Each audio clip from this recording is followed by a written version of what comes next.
1 Coríntios, capítulo 5, a partir do versículo 1, diz assim a palavra de Deus: geralmente se ouve que há entre vós fornicação e fornicação tal, a qual nem ainda entre os gentios, como é haver quem abuse da mulher de seu pai. Estais inchados, e nem ao menos vos entristecestes, por não ter sido tirado dentre vós quem cometeu tal ação. Eu, na verdade, ainda que ausente do corpo, mas presente no espírito, já determinei, como se tivesse presente, que o tal,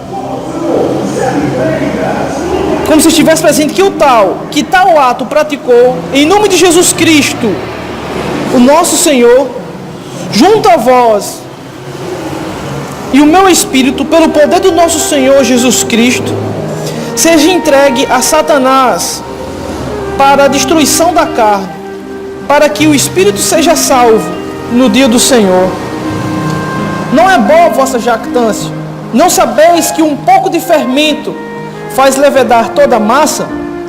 Alimpai-vos, pois, do fermento velho, para que sejais uma nova massa, assim como estáis sem fermento. Porque Cristo, nossa Páscoa, foi sacrificado por nós, pelo que façamos festa, não com fermento velho, nem com fermento da maldade e da malícia, mas com sinceridade e a verdade. Já por carta, vos tenho escrito que não vos associeis com os que se prostituem. Isso não quer dizer absolutamente com os devassos deste mundo, ou com os avarentos, ou com os roubadores, ou com os idólatras. Porque então vos seria necessário sair do mundo. Mas agora escrevi que não vos associeis com aquele que, se dizendo irmão, é devasso, ou é avarento, ou é idólatra, ou maldizente, ou beberrão, ou qualquer tipo de roubador, com tal, nem ainda com mais. Porque tenho eu que julgar também os que estão fora? Não julgais vós os que estão dentro, mas Deus julga os que estão fora. Tirai, pois, dentre vós esse inimigo. Oremos. Pai, em nome de Jesus Cristo, eu oro ao Senhor pedindo nessa noite graça sobre graça, misericórdia sobre misericórdia, e que nessa noite nós possamos entender a Tua palavra, Senhor, para que possamos aplicar ela no nosso dia a dia, para que possamos, Senhor, vivê-la. Que Teu Espírito Santo nessa noite venha sobre nós para purificar o nosso coração, para abrir nosso entendimento, para fazer, meu Deus, com que nós possamos andar em espírito e em verdade, operando segundo o Teu querer. Ajuda-nos nessa noite, Pai, para que Teu nome seja glorificado, em nome de Jesus Cristo. Amém. Hoje, meus irmãos, iremos aprender acerca do perigo da impureza na igreja de Cristo. Nós sabemos que esta carta, ela foi escrita aos Coríntios, que era uma comunidade que ficava na Ásia Menor, em Éfeso. E ela foi uma comunidade a qual Paulo fundou, pois nós vemos que lá na frente ele fala que ele era pai espiritual, pois ele foi quem criou ou levantou esta igreja por meio do seu ministério. Paulo, quando ele escreveu essa carta, ele estava ausente, porém ele recebia relatórios de obreiros que lhes davam notícia acerca do que acontecia ou deixava de acontecer naquela comunidade. Pois ele, uma vez sendo informado acerca do que acontecia ou deixava de acontecer, ele escrevia cartas para exortar, consolar e até mesmo edificar a igreja. Existem alguns historiadores bíblicos que dizem que Paulo escreveu outras cartas, além dessa que nós temos em mãos, a primeira e a segunda carta, que está nesse cânone sagrado. Porém, por alguma razão, essas cartas acabaram se perdendo e nós temos conhecimento apenas dessas duas que contém na Bíblia Sagrada. Mas indo direto ao foco, vamos aprender um pouco acerca do estudo que nós iremos fazer acerca de 1 Coríntios, capítulo 5.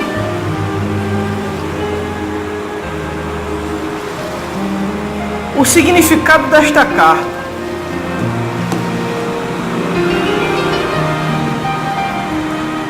Quando Paulo ele começou a iniciar,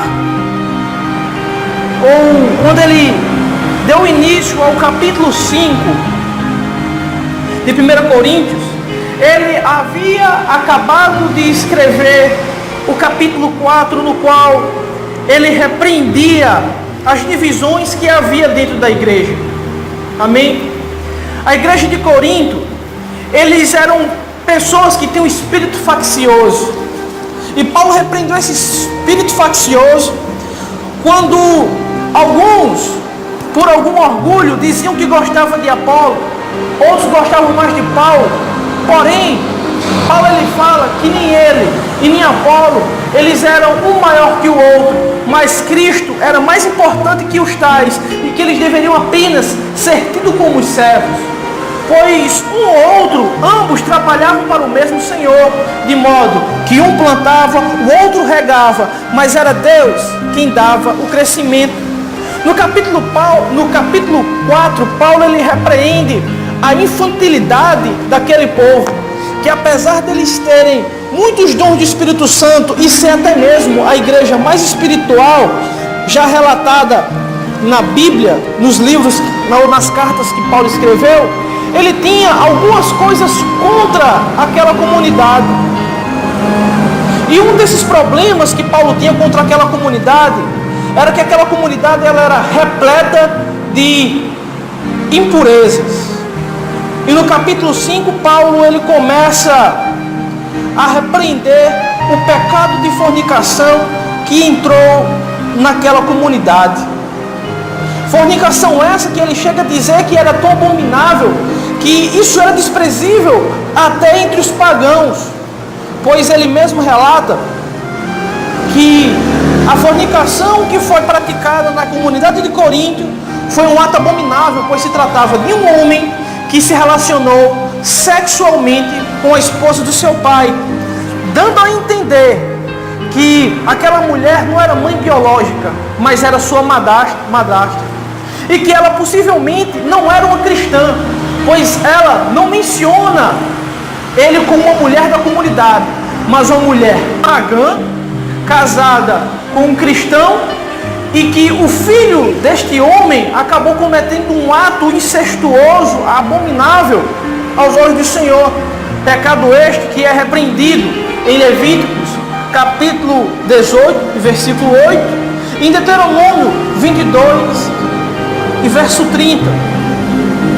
Esse tipo de comportamento era tão reprovado que até leis romanas existiam para punir tal pecado. Por sua vez, a comunidade de Corinto, sendo uma igreja espiritual, cheia do dom do Espírito Santo, eles não foram capazes de repreender tal pecado. De modo que quando Paulo fica sabendo de tal comportamento naquela comunidade, ele repreende veementemente aquela comunidade. Uma coisa que nós devemos aprender é que nós, quanto cristãos, nós temos como obrigação, de fato e de verdade, repreender o pecado praticado entre membros da comunidade e não trazer correção e disciplina ao mundo. O mundo precisa conhecer a verdade do Evangelho, mas porém, no tocante à igreja, a correção ela precisa acontecer entre os membros e não entre os incrédulos. Não é à toa que nós podemos perceber que Paulo mandou excluir somente o infrator, o incestuoso, o homem fornicador que praticou tal ato, e não a mulher com quem ele praticou tal coisa. Paulo ele repreende a igreja de Corinto de forma tão forte, mas de forma tão forte, que ele diz assim: vocês estão inchados e nem ao menos conseguem se entristecer por não ter sido tirado dentre vós quem cometeu tal ação. Por que será que os coríntios estavam inchados? Os coríntios tinham uma visão distorcida acerca da graça. Eles achavam que a graça apenas levou eles à salvação e que isso não os tornava intolerantes ao pecado. Pelo contrário, eles achavam que uma vez salvos, eles seriam sempre salvos, de modo que eles eram permissivos com certas práticas imorais, injustas e até mesmo abomináveis, de modo que eles não repreenderam aquele homem. Eles acreditavam que uma vez que a graça alcançou, as pessoas poderiam pecar sem limite. As pessoas teriam liberdade para viver do modo como bem quisessem e entendessem. Mas Paulo fala que esse inchaço, esse orgulho que eles sentiam, era um mau sinal de que, apesar de serem espirituais, eles não tinham maturidade espiritual. Porque existe uma diferença entre maturidade espiritual e ser espiritual. Existem pessoas que têm dons de visão, dons de profecia, dons de língua, outros até curam, mas tudo isso são dons que Deus entrega para a edificação da igreja. Mas tal pessoa, não tendo uma vida profunda de comunhão, de leitura da palavra e uma intimidade com Deus, é impossível que essa pessoa amadureça, pois a maturidade vem de acordo com a entrega que a pessoa tem em uma vida com Deus. E os coríntios, eles tinham dons, mas não eram maduros. E Paulo diz que isso era muito prejudicial para eles, pois eles estavam inchados. Nos versículos de 3 a 5, ele diz assim: eu, na verdade, ainda que ausente no corpo, mas presente no espírito, já determinei, como se estivesse presente, que o tal que praticou tal ato, em nome de Jesus Cristo, junto a vós e o meu espírito, pelo poder do nosso Senhor Jesus Cristo, seja entregue para a destruição, seja entregue a Satanás, para a destruição da carne, para que no espírito, no dia do Senhor, seja salvo. O que Paulo ele quis dizer com isso? Paulo, ele traz o entendimento dos coríntios que os apóstolos, eles tinham uma autoridade espiritual que ia além da proximidade ou do espaço e do tempo. Ele revela que ele tinha uma autoridade de quer perto, quer longe, de executar certas coisas que eles, sendo presentes naquela comunidade e vivenciando tais práticas imorais, não eram capazes de repreender. E ele fala que ainda que estivesse ausente no físico, mas o espírito dele estava ligado a eles, e que por meio dessa autoridade que ele tinha, por meio do nome de Jesus Cristo, o tal que praticou tal ato deveria ser excluído daquela comunidade. O homem que praticou aquele pecado de fornicação deveria ser removido, deveria ser expulso daquela comunidade. Por que Paulo pediu para que aquele crente fosse expulso da comunidade? Ele pediu que tal ato fosse executado contra aquele homem, para que por meio da exclusão dele da comunidade, ele pudesse sentir a angústia e o peso do pecado, para que na carne ele fosse tribulado, para que ele se ele fosse ao arrependimento, para que ele pudesse achar salvação em Cristo.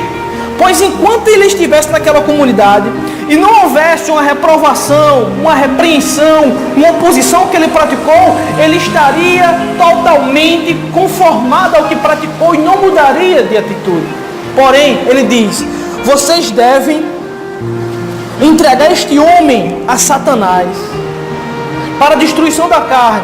A destruição da carne pode se referir ao ato de Deus entregar quem cometeu o pecado sexual para Satanás, para que na aflição, ou mesmo na morte física, ele em angústias chegue ao arrependimento, para que ele possa voltar de novo ao primeiro amor, aos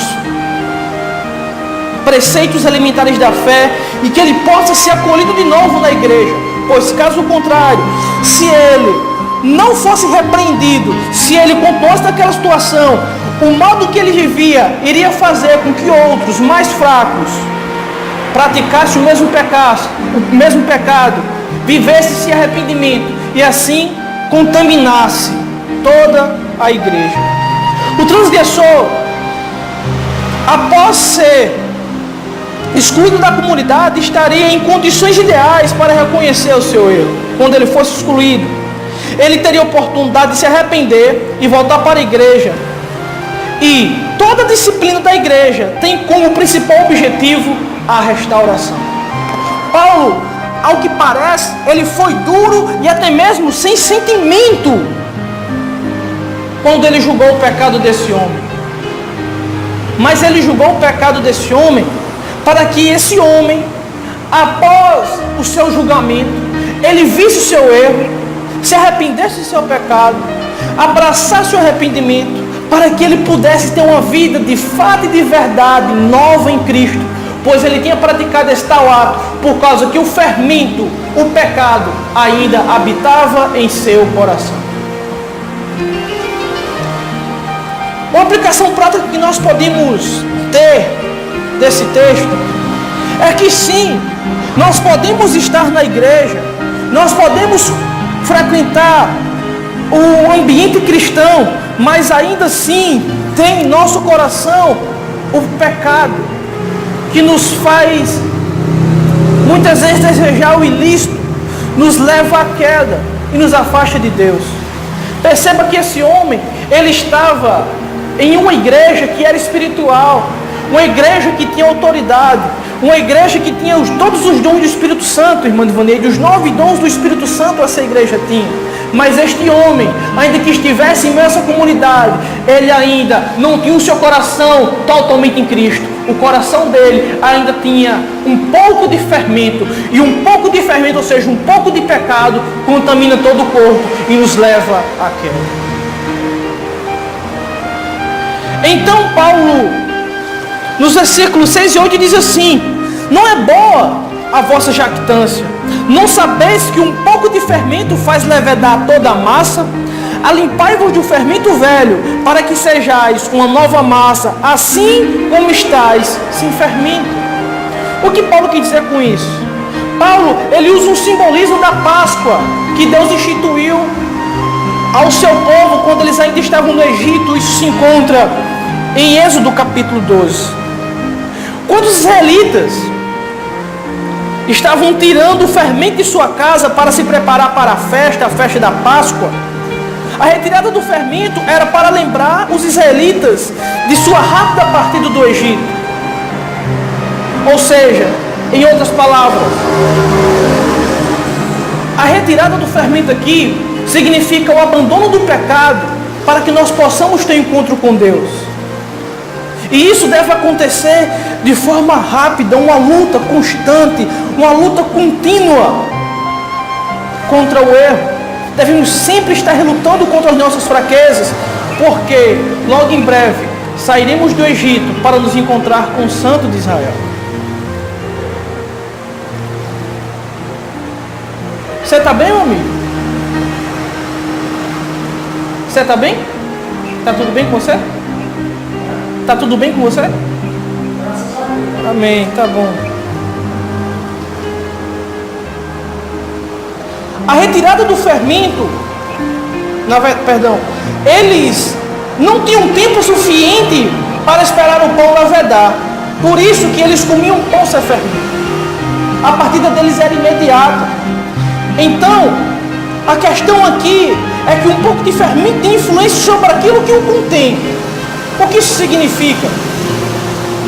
É que nós devemos ser como Cristo, pão sem fermento, ou seja, pão sem pecado, viver uma vida pura, de modo que o pecado não influencie sobre nossa vida e nos leve à queda, nos leve ao inchaço, que consequentemente o pecado, quando praticado em nossa vida sem arrependimento, nos leva a ter uma vida de soberba, de orgulho, aquilo que nós praticamos. Vou te dar um exemplo. É conhecido que existem irmãos que praticam o erro e mesmo assim acham que são salvos porque eles confiam que a graça e somente a graça os basta e que eles não precisam de obras de arrependimento para poderem ser salvos.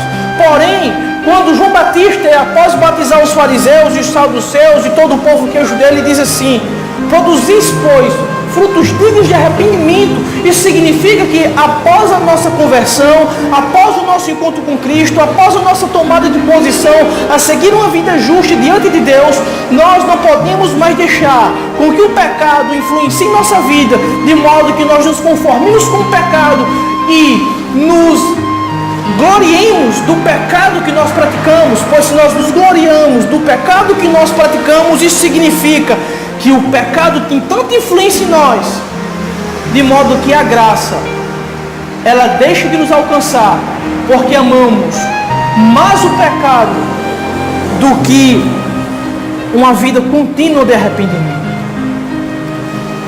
A igreja de Corinto estava tolerando aquele erro. O fermento do pecado, embora seja pequeno no tamanho, ele é perigoso, pois ele pode se espalhar e contaminar outras pessoas que estão ao seu redor. E isso funciona como uma espécie de câncer.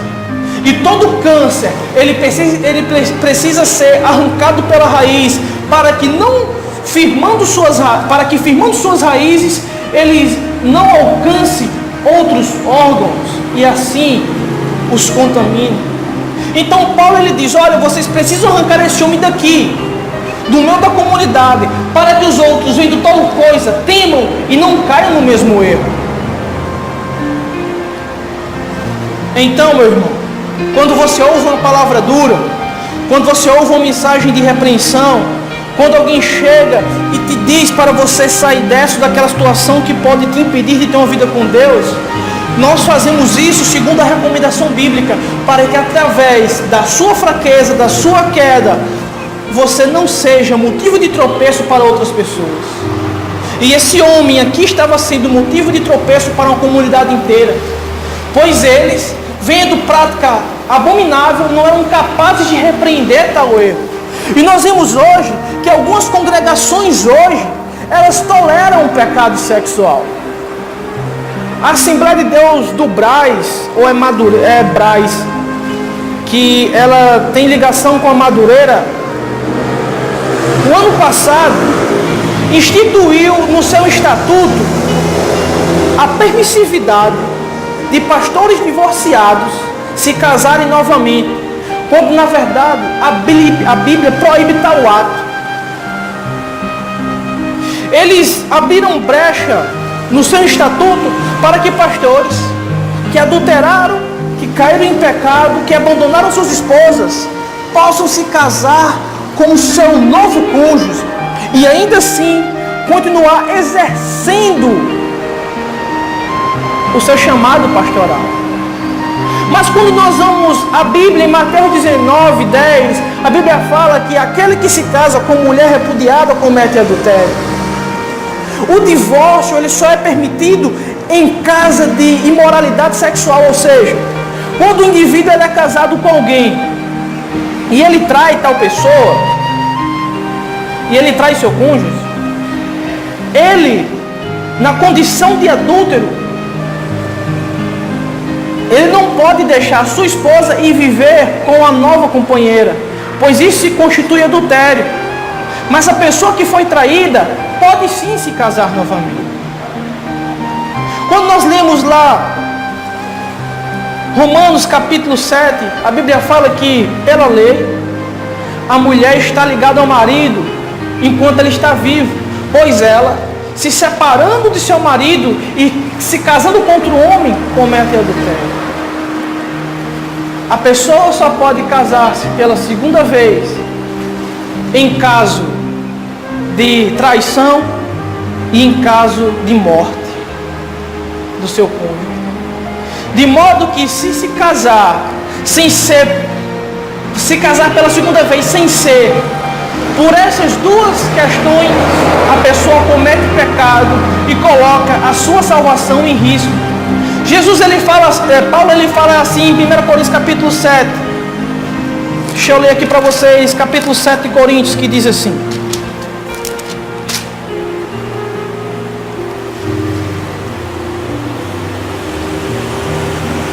todavia, 1 Coríntios capítulo 7, versículo 10 diz assim: todavia, aos casados, mando não eu, mas o Senhor, que a mulher não se aparte do marido.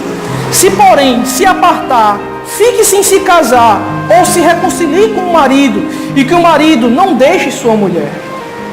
Isso indica que se as pessoas se separam sem ser por traição, ou sem ser para buscarem um segundo casamento sem ser por traição, ou sem ser pela morte, os tais cometem adultério. Existem igrejas hoje que estão tolerando isso, e a comunidade é tão cheia de pessoas que vêm de um segundo casamento, de um terceiro, de um quarto, de um quinto, e elas se gloriam disso, porque nunca foram ensinadas à luz da Bíblia que tal ato é errado, que tal ato é pecado. E isso estava acontecendo na igreja de Corinto por meio de um incesto que foi cometido, e Paulo repreendeu de forma muito cabal tal pecado ali cometido. Então, meus amados,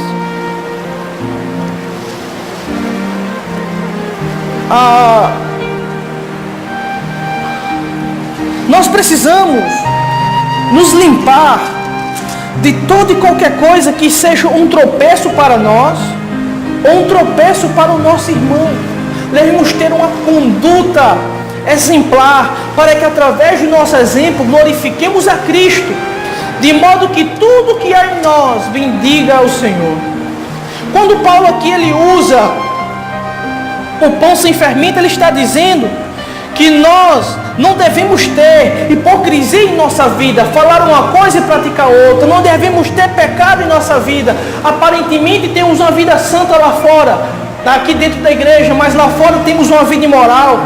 A festa judaica que aqui ele usa é a Páscoa, e ele usa esse tipo de linguagem para tipificar Cristo. Assim como Israel deveria retirar o fermento na celebração da Páscoa, o povo de Deus, na nova aliança, nós cristãos, não devemos contaminar-nos com o fermento, pois isso traz separação entre nós e o Senhor, e que nenhum tipo de malícia e maldade pode haver em nosso viver em comunidade.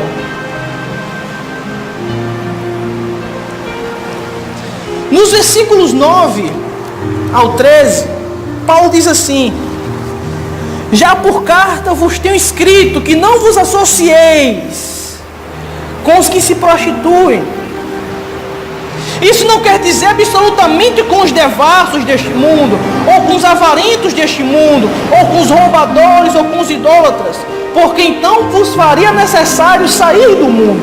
O que Paulo quis dizer com isso? Nos versículos 9 e 10, Paulo está corrigindo o mal entendido resultante de uma carta anterior. Em outra carta, Paulo havia falado que a igreja não deveria se associar com pessoas que praticavam atos de injustiça. E aqui ele fala acerca dos atos de injustiça, ele fala acerca dos avarentos, ele fala acerca dos roubadores, ele fala acerca dos idólatras. E então, ele diz que ele não estava falando necessariamente das pessoas do mundo, mas estava falando das pessoas da igreja que praticavam tais coisas. Pois perceba que ele diz assim, olha, isso não quer dizer absolutamente com os devassos deste mundo. Ele havia ordenado que os coríntios se afastarem de pessoas sexualmente imorais. E eles acharam que ele estava falando acerca das pessoas do mundo. E os coríntios começaram a ter um certo orgulho em seu coração. Tipo o seguinte, eles olhavam para o mundo e via o bêbado, via a prostituta, via o idólatra, via o avarento. E com os tais, eles não queriam contato. Pois eles, na condição de cristãos, eles se achavam melhores, maiores, em condições até intocáveis. Mas Paulo diz assim, olha, quando eu escrevi acerca disso, eu não disse que vocês deveriam evitar as pessoas do mundo, mas que vocês deveriam evitar alguém que se diz irmão, mas pratica essas coisas. Sabe onde está o perigo, meu amado? É que nós, muitas vezes, quando começamos a caminhada com Cristo, começamos a entender a palavra de Deus, às vezes, nós por estar sendo iluminados pela graça do Espírito Santo, começamos a entender o que é certo e o que é errado. E começamos a fazer, meio que de forma involuntária, acepção de pessoas. Olhamos para o mundo e nós achamos que somos melhores que eles. E muitas vezes até nem queremos contato, porque achamos que se nós tivermos contato com eles, nós iremos cair. Mas Paulo aqui, ele repreendeu a comunhão de crentes puros com os crentes impuros, pois a comunhão entre esses dois grupos poderia fazer com que os puros fossem contaminados pelos impuros e assim eles blasfemarem a graça do Espírito Santo. Vou te dar um exemplo. Hoje existem irmãos que usam de versículos isolados para praticarem libertinagens. Existem irmãos que bebem cerveja, tomam cachaça, frequentam todo tipo de lugar e praticam coisas abomináveis porque ele diz que eles não precisam mais praticar obras, porque a graça já basta. E digamos que existe um irmão que é pio, ou seja, que é santo, que é íntegro, que é justo. Ao ver tal irmão viver de tal modo e ver que nada de mal acontece a ele, vai e começa a praticar os mesmos atos. Paulo diz que nós devemos evitar a presença de tais irmãos, porque no modo deles viverem, a sagacidade de Satanás pode nos cegar e nos induzir a viver uma vida como os tais vivem. Então Paulo no versículo 10 ele diz assim, olha, no versículo 11 ele diz assim: mas agora escrevi que não vos associeis com aquele que se dizendo irmão é devasso. Nós conhecemos muitos irmãos que vivem em situações que eu vou descrever aqui, ó. São sexualmente imorais, são apegados às coisas materiais, são idólatras e até maldizentes, pessoas que chamam palavrões e maldizem seu irmão, jogam maldições, que são beberrões, que são roubadores. Paulo diz que nós não devemos ter comunhão com essas pessoas, que se dizem irmãos, mas que praticam coisas erradas. Então ele estava dizendo, olha, quando eu falei isso, eu não estava necessariamente falando do mundo, porque se fosse assim, se for necessário vocês saírem deste planeta para outro, mas vocês devem evitar as más companhias de pessoas que se dizem irmãos. Então, sair do mundo, o que significa quando Paulo diz acerca de sair do mundo? Os cristãos são chamados para influenciar o mundo. Em Mateus capítulo 5, versículos 13 e 16, Jesus diz que nós somos sal da terra e luz do mundo. Nós como cristãos devemos influenciar o mundo. Nós como cristãos devemos fazer com que as pessoas enxerguem a graça de Deus para que possam chegar à salvação. E nós só podemos fazer tais coisas quando temos proximidade com tais pessoas, para que através da nossa vida elas vejam Cristo, e somente Cristo elas possam desejar através de nossas vidas, para que elas possam ser salvas. Paulo, ele diz que nós somos agentes da luz. Em Filipenses, no capítulo 2, nos versículos 14 e 16, Paulo diz que nós devemos andar de forma irrepreensível, de modo que as pessoas vejam em nós uma justiça tal, pois nós somos como as estrelas. Eu vou procurar esse verso para ler para vocês, que eu acho ele muito lindo. Deixa eu terminar, eu tiro sua dúvida. Ele diz assim,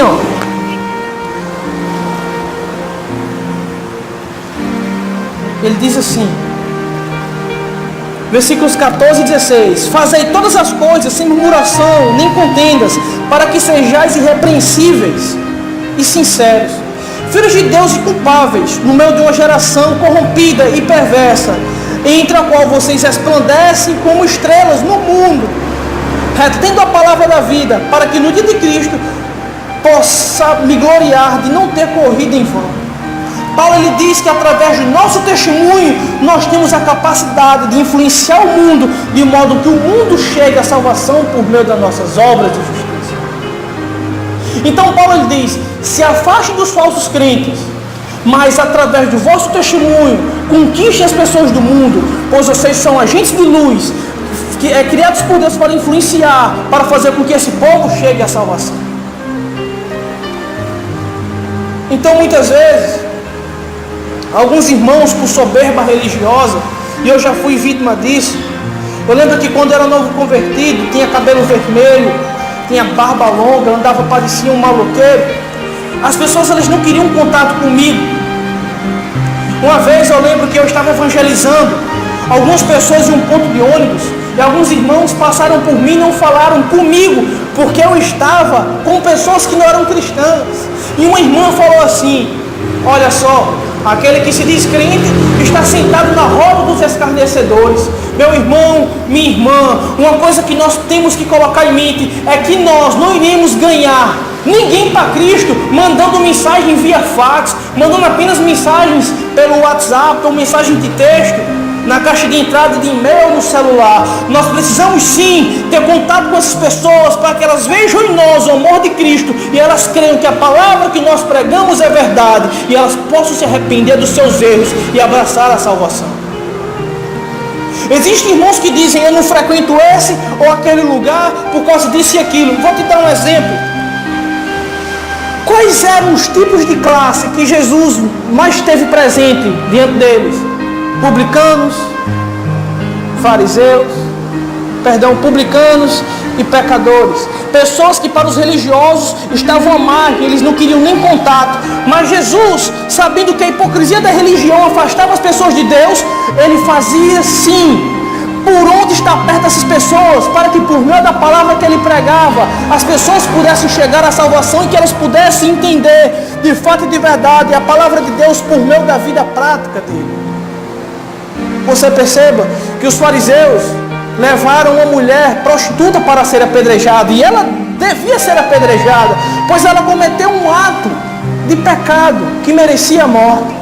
Mas eles forjaram uma prova, levando somente a mulher para testar Jesus, e Jesus, sabendo aquilo, ele disse: mulher, onde estão os teus acusadores? Quando Jesus diz que não tem pecado, atira a primeira pedra. Ela olha para um lado e para o outro, não vê ninguém. Jesus diz: vá e não peques mais. Quantos de nós, na condição de crentes, muitas vezes pios e justos, em uma vida de santidade, nós evitamos contatos com pessoas que o que elas precisam é de ajuda, é de compreensão, de uma amiga para tirá-los do fundo do poço? Eu fui uma pessoa que precisei de ajuda. Eu precisei muito de ajuda. Eu era um jovem totalmente problemático, mas os meus líderes espirituais cuidaram tão bem de mim, enquanto aqueles que se diziam irmãos não queriam saber de mim. simplesmente porque eu falava com gíria, porque eu tinha um cabelo vermelho. Eles não queriam saber de mim. Mas Deus usou líderes espirituais, homens maduros, que me tiraram do fundo do poço. E o que eu sou hoje é graças a homens que dedicaram sua vida a cuidar de mim. Vale a pena. Só um momento, depois eu tiro sua dúvida. Então, nós precisamos ter contato com essas pessoas para que elas possam, através de nossa vida, chegarem ao arrependimento. Nós só não podemos fazer o que elas fazem. Você vê que Jesus comia com os pecadores, mas ele não praticava o pecado dos pecadores. Existem pessoas que se gloriam por terem uma vida justa. Eu vou te dar um exemplo. Lembra de uma história que Jesus, se eu não me engano, é na parábola do bom samaritano? Jesus conta a história que certo dia um samaritano ia atravessando, um homem estava passando por um lugar e ele foi atacado por salteadores e foi espancado, estava ali quase morto. E veio um sacerdote, o sacerdote olhou para ele e não ajudou, por causa que se achava atrasado para poder chegar no templo. Depois veio um levita. Levita era alguém que também servia no templo e tinha quase o mesmo ofício que o sacerdote, porém no louvor ou nos sacrifícios. Ele passou por aquele homem e via que aquele homem precisava de ajuda, mas passou direto. Mas Jesus vai e conta que veio um samaritano, ao ver aquele homem caído no chão, cuidou dele, colocou bálsamo em suas feridas, levou ele para a hospedaria e disse: tudo que você fizer por esse homem já está pago, eu estou pagando, mas o que passar, quando eu voltar, me diz quanto custou que eu pago o que faltar. O que Jesus quis dizer com isso? Que o cumprir o mandamento de Deus está em amar ao próximo, acima de praticar uma religião. Porque não vai adiantar nada eu jejuar, eu orar, eu ler a Bíblia e ser incapaz de ajudar alguém em necessidade. E ser incapaz de pregar o Evangelho para quem precisa ouvir. Então Jesus está dizendo bem claro: vocês só serão capazes de salvar pessoas quando conviverem com elas e ajudarem elas a saírem disso. Mas vocês não podem deixar que o pecado delas contamine vocês. Sabe por que Jesus diz assim: acautelai-vos com o fermento dos fariseus? Era porque os fariseus, eles ensinavam uma coisa, eles diziam: não adulterarás, e eles adulteravam. Eles diziam: não matarás, e eles matavam. Então Jesus está dizendo: desses que dizem não faça isso, não faz aquilo, mas faz, vocês devem correr para longe. Então Paulo diz aqui a mesma coisa: se há algum irmão entre vocês que se diz irmão, mas pratica coisas injustas, fujam dele.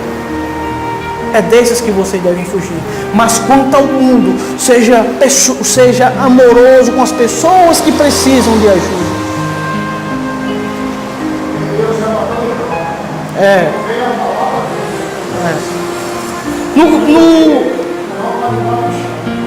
Na 1 Coríntios, capítulo 5, versículo 11, ele diz assim: olha, nem com tal ainda com mais. Por que Paulo disse isso?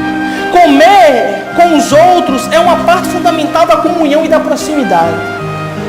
Vou dar um exemplo. Quando eu estive lá em Nísia Floresta, os irmãos de Nísia Floresta me acolheram a mim e a Dinágia. Nos deram dormida, nos deram comida, nos deram de beber. Isso mostrou que eles tinham um amor e comunhão. Então, ao sentar à mesa, quando Paulo fala aqui, isso só é possível quando alguém tem comunhão um com o outro. Ele usa esse símbolo para dizer: quando alguém senta à mesa com o outro e come com o outro, mostra que eles têm intimidade, eles têm confiança, eles têm proximidade. Só que ele fala que quanto aos irmãos que praticam coisas indecentes, nós não devemos nem ter comunhão e nem ser próximos dos tais. Porque a comunhão com esses homens pode nos fazer cair em laço, em engano, nos afastar de Deus. Eu tenho amigos hoje que, pelo fato de terem certa comunhão e certa proximidade com irmãos de vida imoral, eles acabaram caindo nas mesmas práticas. e hoje estão fracos, de modo que não conseguem nem sequer se levantar do seu erro. Mas se eles tivessem ouvido essa recomendação bíblica, eles jamais teriam sido dominados pelo pecado que hoje os subjuga e os faz escravos. A Bíblia não está dizendo que nós devemos ser intrigados deles. A Bíblia está dizendo que eu não posso ter comunhão com eles. Cumprimentar, amém. Trocar um oi, amém. O que eu não posso é ter uma intimidade tal, de modo que isso me sirva como uma pedra de tropeço. A Bíblia diz assim ainda, nos versículos 12 e 13 da 1 Coríntios que nós estamos lendo, ele diz assim: não julgais vós, Deus julga. Vamos lá. Porque tenho eu de julgar também os que estão dentro, os que estão de fora. Não julgais vós os que estão dentro, mas Deus julga os que estão fora. Tirais, pois, de dentre vós o iníquo. O que isso significa? Paulo estava dizendo o seguinte: a responsabilidade da igreja é disciplinar os crentes infratores da comunidade. Mas quanto ao mundo, é Deus quem vai julgar. A nossa preocupação deve ser ajudar a corrigir os irmãos que estão aqui dentro. O mundo lá fora, é Deus quem vai julgar. A nossa responsabilidade, só um momento, a nossa responsabilidade é de ensinar a palavra da verdade a esse povo. Em Marcos, capítulo 13, versículo 30, diz assim: na verdade eu vos digo que não passará esta geração sem que essas coisas vos aconteçam. Isso significa que céus e terras passarão, mas a palavra de Deus há de se cumprir. Então Ele sim julgará as nações, Ele sim trará o que há oculto às claras e fará com que todo joelho se dobre diante dele e confesse que Ele é Senhor, e diante disso Ele vai julgar. Em Mateus, versículo 13, capítulo 13, versículo 30, a palavra do Senhor também diz as seguintes palavras: